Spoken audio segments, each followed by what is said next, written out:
Welcome back to our channel, the channel where we help you improve your English communication skills, step by step, conversation by conversation. Let me ask you a question.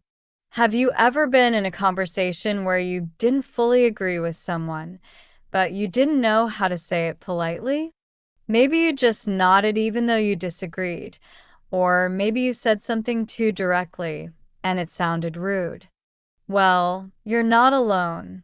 Knowing how to agree and disagree politely in English is one of the most important communication skills you can learn, especially if you want to sound confident, respectful, and natural. In today's video, we're going to explore how to express agreement and disagreement in English in a way that keeps conversations friendly and productive. By the end of this lesson, you'll know exactly what to say when you agree with someone, partly agree, or respectfully disagree, whether it's in a meeting, a classroom, or a casual chat. So, stay with me and let's begin your word journey toward polite and powerful English communication. Part 1. Why politeness matters. Before we look at the phrases, let's talk about why politeness is so important. In English-speaking cultures, people value respect and open discussion, but they also value how you express your opinion. It's completely fine to disagree, but being polite helps you sound professional, confident, and emotionally intelligent. If you disagree too strongly, it can sound aggressive. If you stay silent, people might think you have no opinion. The key is balance, to show your thoughts honestly but with respect. Part 2. Expressing agreement. Let's start with how to agree politely. Sometimes you completely agree with what someone is saying. In that case, you can use simple expressions like, "I completely agree with you. That's so true. You're absolutely right. I couldn't agree more. That's exactly how I feel." These are strong forms of agreement. They show you totally share the same opinion. Let's look at an example. Historia, I think learning English is easier when you practice speaking every day. Alina, I completely agree with you. Practice makes a big difference. Now, sometimes you agree with someone, but you want to add something to their point. In that case, use connecting phrases like, "That's true," and I'd also add, "I agree," especially when, "Yes, I think you're right." Another thing is, for example, Historia, reading books in English helps you learn faster. Alina, that's true, and I'd also add that watching English movies can help too. This way, you show agreement and continue the conversation naturally. Part 3. Partial agreement. Sometimes you agree with part of what someone says, but not all of it. This is called partial agreement. In this case, it's polite to first show agreement and then gently introduce your different view. Here are some useful phrases. "I agree to some extent, but..." "That's a good point, although..." "I see what you mean, but I'm not sure I completely agree." "I partly agree, but I think there's more to it." "That's true in some cases, but not always." Let's see how this sounds in a conversation. Historia, I think technology makes our lives much easier. Alina, I agree to some extent, but it also makes people less active sometimes. This kind of polite disagreement shows you're thoughtful, not confrontational. Part 4. Polite disagreement. Now let's move to the harder part, how to disagree politely. It's completely normal to have a different opinion. What matters is how you express it. When disagreeing, Avoid strong negative words like "you're wrong" or "that's not true." These sound rude or aggressive. Instead, use softening phrases to make your disagreement more polite. Here are some examples. "I'm not sure I agree with that." "I see your point, but I think." "That's an interesting perspective, but." "I understand what you're saying, however." "I'm afraid I don't see it the same way." "I respect your opinion, but I have a different view." These phrases make it clear that you disagree, but they also show respect for the other person's ideas. Let's see it in action. Historia. Working from home is always better than working in an office. Alina, I see your point, but I think some people are more productive in the office. This sounds polite, confident, and respectful, exactly what you want in a discussion. Part 5. Strategies for polite conversation. Now that we've learned some useful phrases, let's talk about how to use them naturally in conversation. Here are some important strategies. Start with agreement before disagreeing. Even if you disagree, begin by showing understanding or partial agreement. This softens your message. Example: "I see what you mean, but I think there's another side to it." Use tone and body language. In spoken English, your tone matters as much as your words.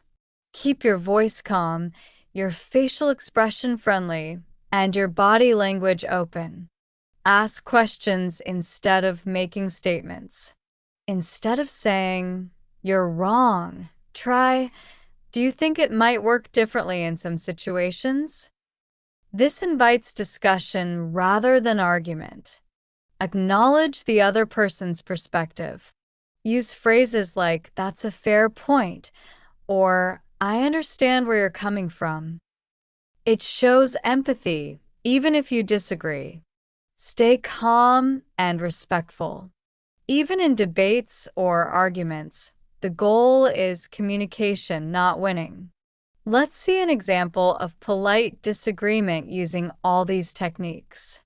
Historia. I believe social media is bad for society.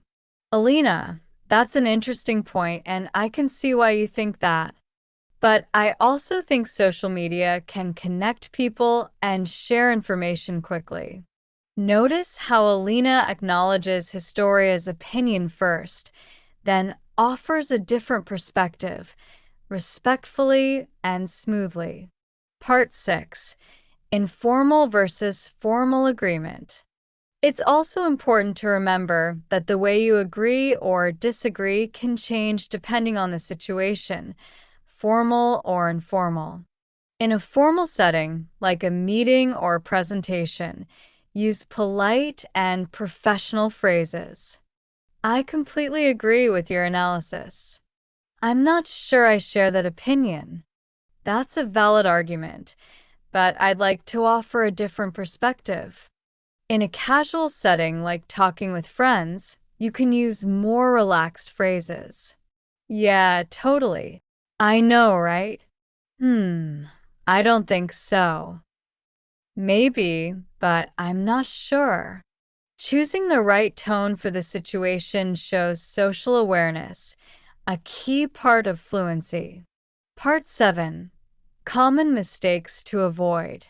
Now, let's look at some common mistakes learners make when agreeing or disagreeing in English. Being too direct. Saying "you're wrong" or "that's not true" sounds rude in English. Always soften your response. Using only "I agree" or "I disagree." These phrases are correct, but if you only use them, your English can sound robotic. Add more expression and detail. For example, instead of "I agree," say, "I totally agree with that point."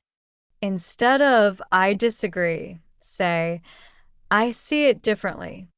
Forgetting to explain your opinion. Don't just say you agree or disagree. Explain why. This makes your conversation more meaningful. Example. I don't really agree because I think it depends on the situation. Par 8. Mini-dialogue exemple. Let's practice with a few short examples. Example 1. Strong agreement. Historia. I think everyone should learn a second language. Alina. I couldn't agree more. It opens so many opportunities. Example 2. Partial agreement. Historia. Online classes are better than traditional ones. Alina. That's true in some ways, but face-to-face learning helps you stay focused. Example 3. Polite disagreement. Historia. Technology makes people lazy. Alina, I see your point, but I think it also helps people work more efficiently. Example 4. Formal setting. Historia, I believe we should reduce working hours to improve productivity. Alina, that's an interesting suggestion. However, I think it might depend on the industry. Each example shows how to express opinions naturally while staying polite. Conclusion. So, what have we learned today? Agreeing and disagreeing politely is not just about words, it's about attitude. It's about showing respect while expressing your thoughts clearly. When you agree, use warm and positive phrases like, I completely agree, or that's a good point. When you disagree, soften your tone with phrases like, I see your point, but, or I'm afraid I don't agree. Remember, the goal isn't to win the conversation. It's to keep it open, respectful, and meaningful. If you found this lesson helpful, make sure to like this video, subscribe to Word Journey, and turn on notifications so you don't miss future lessons on English speaking and communication. Now, tell me in the comments, what's one polite phrase you'll use next time you disagree with someone in English? Thank you for watching, and keep practicing, because every conversation takes you one step further on your word journey.